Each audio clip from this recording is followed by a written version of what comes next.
is Ray Cheng from Claremont McKenna College.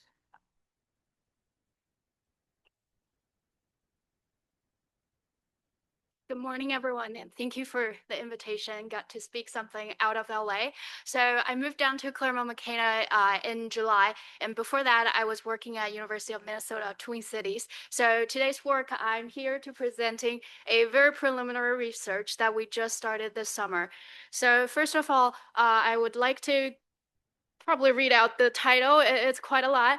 So it's using remote sensing, participatory science, and passive data collection methods to assess the relationship between urban greening and biodiversity. So I'm not really expecting you to digest all this line in 1 second or two, but really I want to say it's a team efforts that we're collecting the experts and students who are interested in the data science, remote sensing, as well as the ecology and animal sciences. So we started the project as a really a gathering of research idea organized by the College of Food and Ag and Natural Sciences. And we sit down and we're trying to find out what is the topic that everyone interests. So one topic stick out. It is about the urban greening initiatives that are actually going on across the world. Many metropolitan area is trying to bring back urban green space back to the people living in the city. And over 20 years, there are reports about, for example, Twin Cities for the initiative reports about how much progress we have been making. And one part of our research project outcome is this not very greening up map that's showing there are quite a lot of greening and browning, and also most of the time these two trends are happening at the same time across the city. So a little bit different from LA area. I think most people here are locally, but for my 2 years living in Minneapolis, what we're seeing is there are quite a lot of natural corridors. We're the land of 10,000 lakes, which means even though we're in a big city, we don't have that many LA. We actually have a lot of natural LA river channels existing across the city, even though you're in the center of the city heart, and we have the Mississippi River running through the city as well.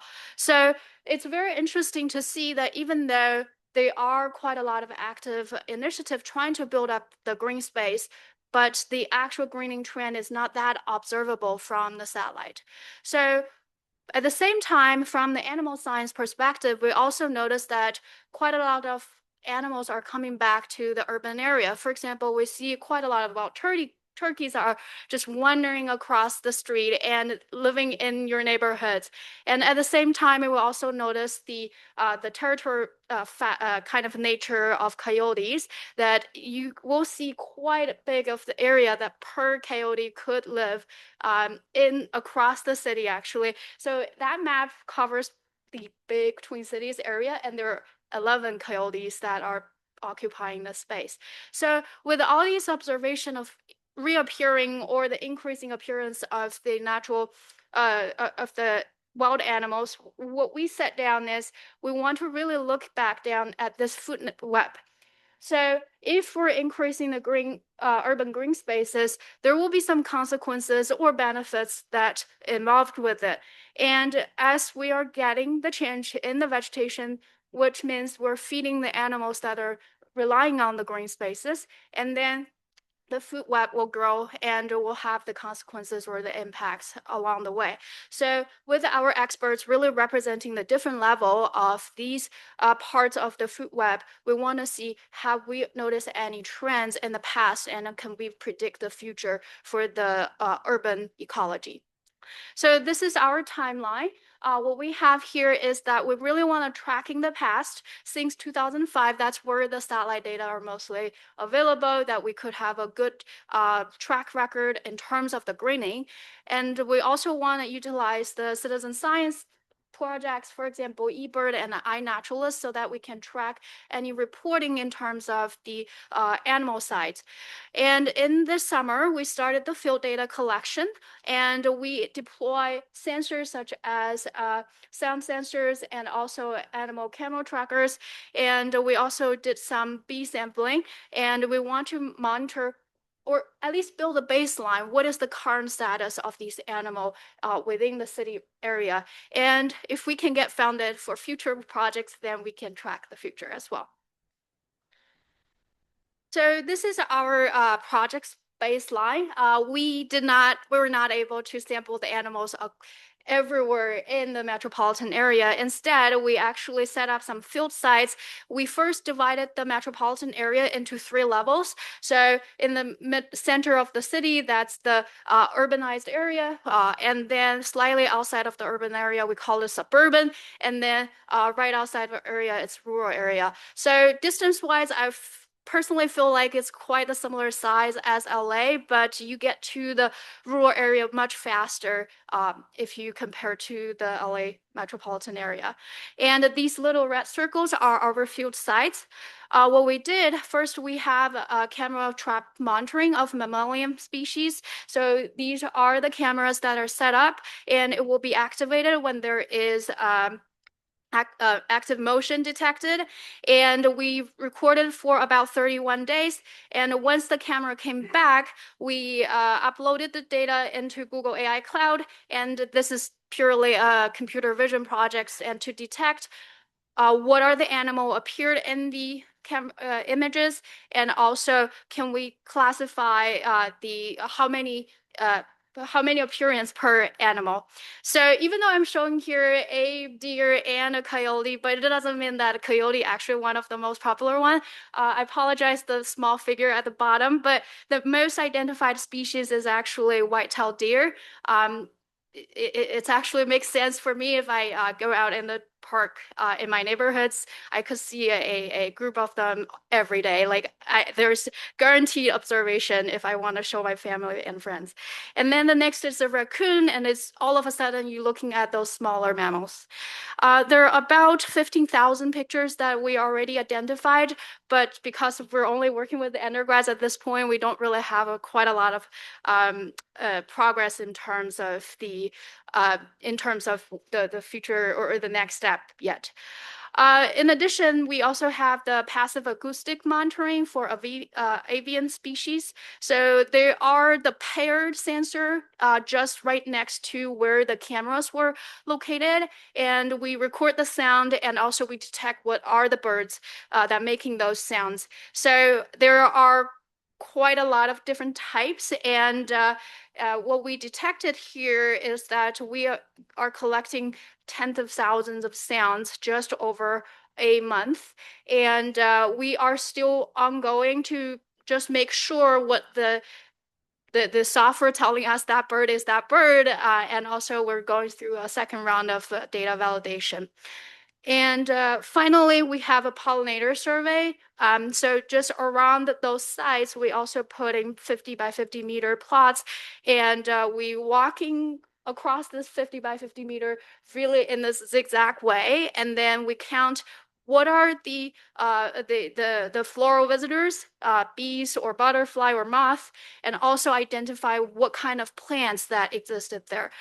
So it's really a habitat assessment, not just the type of the insects, but also the ground or what are their living spaces is. So what I can show you today, or the only results that we're confidently showing at this point, is the pollinator survey results.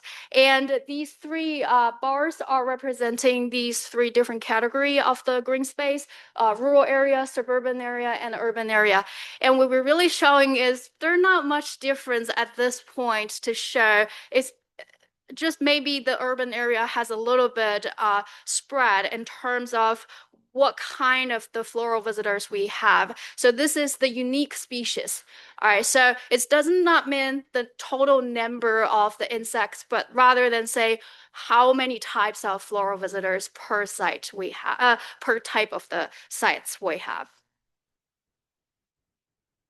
And also we do a proportional analysis and see by different scale how many, what are the proportion of each type of the floral visitor. We didn't really see much difference or statistically difference between urban versus rural or urban versus suburban, but really the large difference is between the rural versus suburban, the first two bar. And I want to draw your attention to the dark green color between these two bars that represents the fly. We actually have much more fly in suburban area in comparison to the rural area.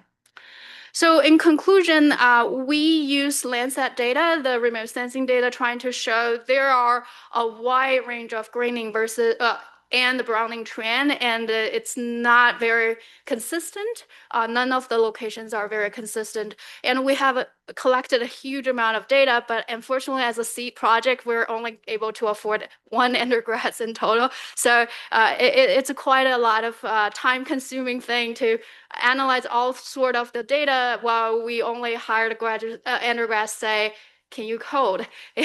So we're looking for more results coming up, but it's a very fruitful field season.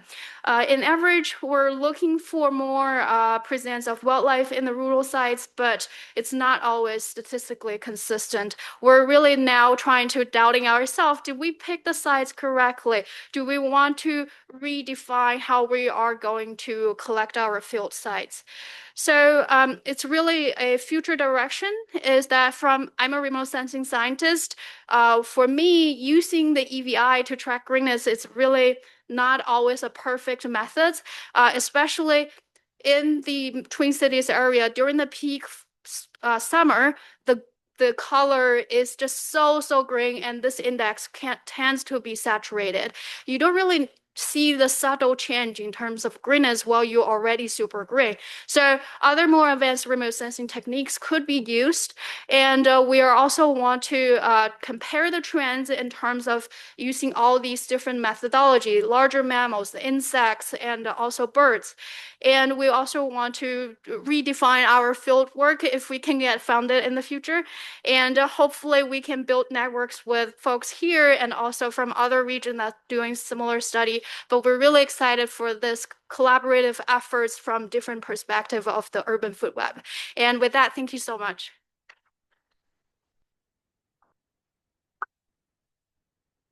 Okay, we have about probably 2 questions, maybe.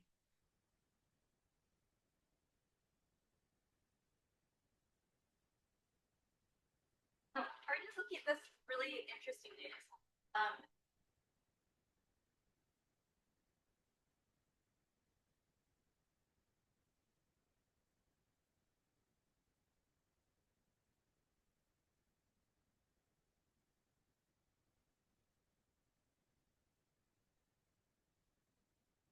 Uh, I believe we have those analysis. The most significant one I already presented, which means the others are not really.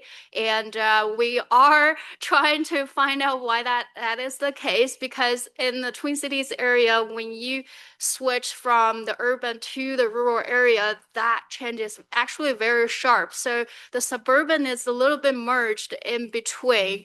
But I will definitely bring the question up, and thank you for the feedback. We'll definitely keep that line to analyze as well. Thanks.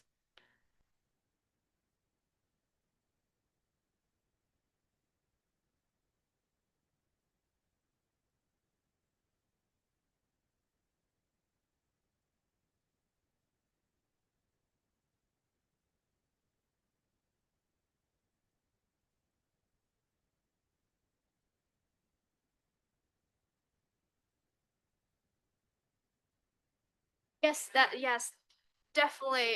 So right now we're purely relying on how the software is giving us this confidence level.